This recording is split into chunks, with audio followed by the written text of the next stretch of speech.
Hello, my name is Runa Chatterjee. I am an instructional coach for Science Department here at Cypress Springs High School.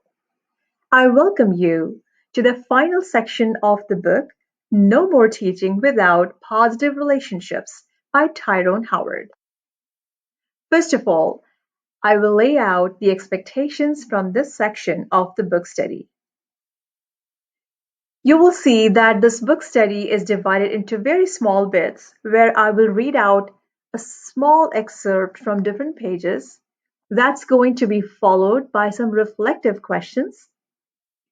I will invite you to pause the video every now and then when we are going over the reflective questions.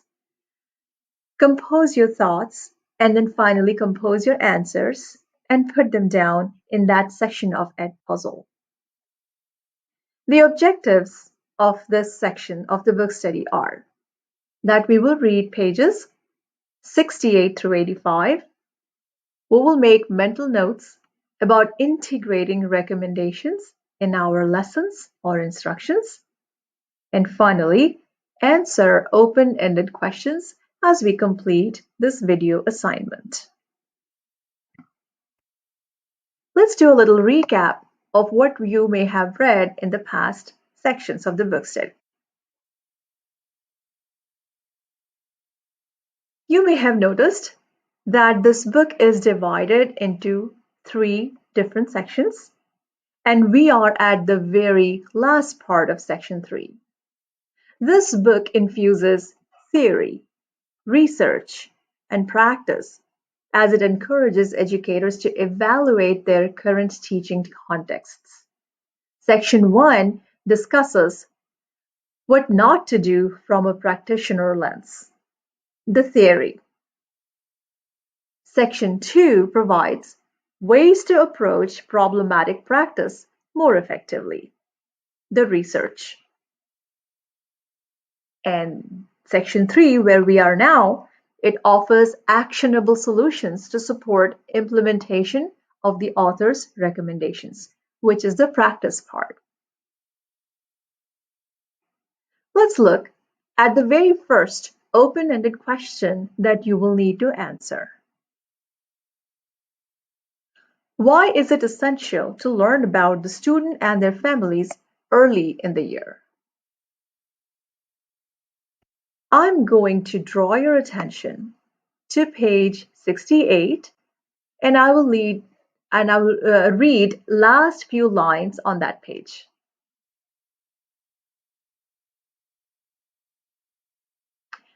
Our teaching days are so full that the connection often feels like a nice to do item on our long list of necessary now items. Because of that, we are often in a reactive stance, only reaching out to parents and caregivers when something is wrong. When we establish patterns like this, it is unsurprising. Families and caregivers are reluctant to respond. At this time, I invite you to go over these reflective questions that might help you to compose your response to the first question.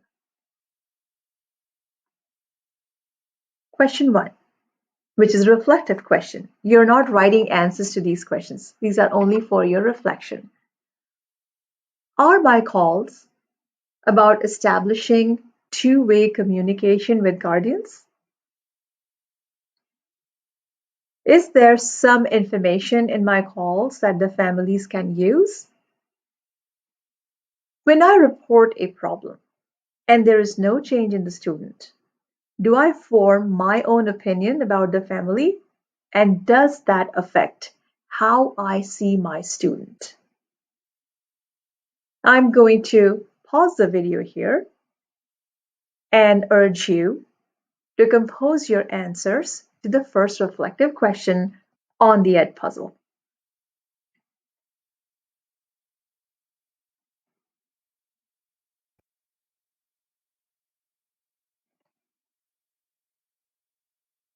Moving to the next section now. The second open-ended question that you will attempt to answer goes like this. How could you increase open house participation? Let's turn to page 75 to discuss recommendations of rethinking the open house.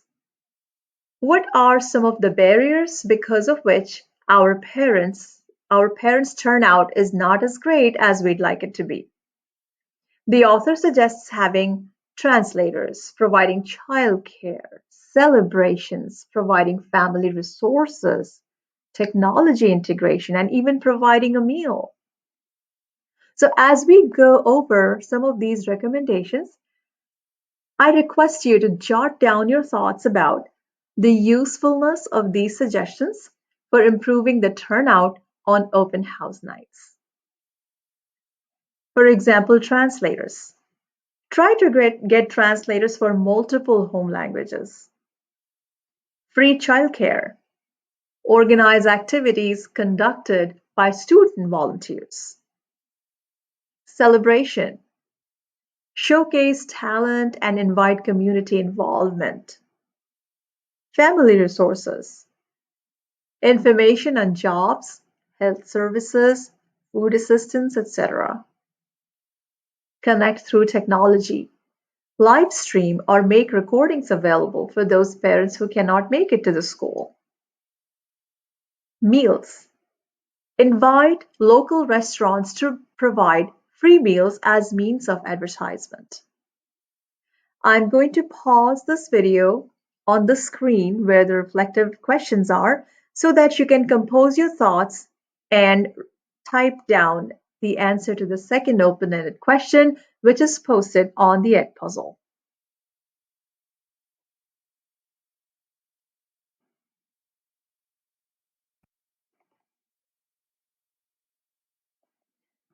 The next section goes as follows. How do you shift from a deficit to asset perspective regarding students' potential? Let's turn to page 77. The author states, students from low-income backgrounds or students of color frequently receive poor student approach from teachers. The poor student is steeped in a deficit-based belief that students do not have the intellectual capacity or emotional resources to handle challenging schoolwork. And these are some questions to reflect on. Does poor student approach conflict with having high expectations?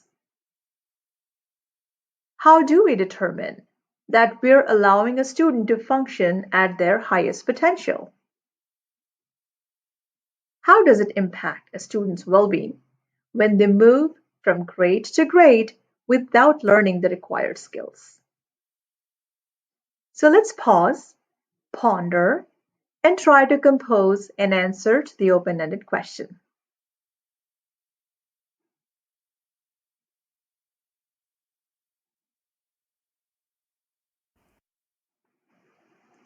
And here's the next open-ended question that you would want to answer.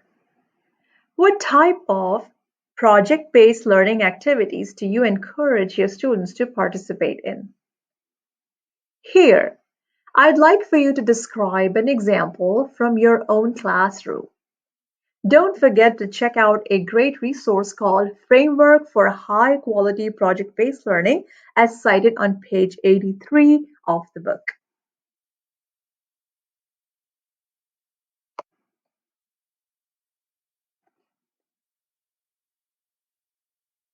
And finally, the very final question of the final section of your book study. How do you encourage students to collaborate on solving problems that matter to them and their peers? Let's turn to page 83. Inviting students to solve community problems, school community problems, helps them see that teachers and staff value them as contributors, not just learners. And my reflective question to you is, What is the significance of involving students in an ongoing problem that is happening at their own school rather than something in a faraway land?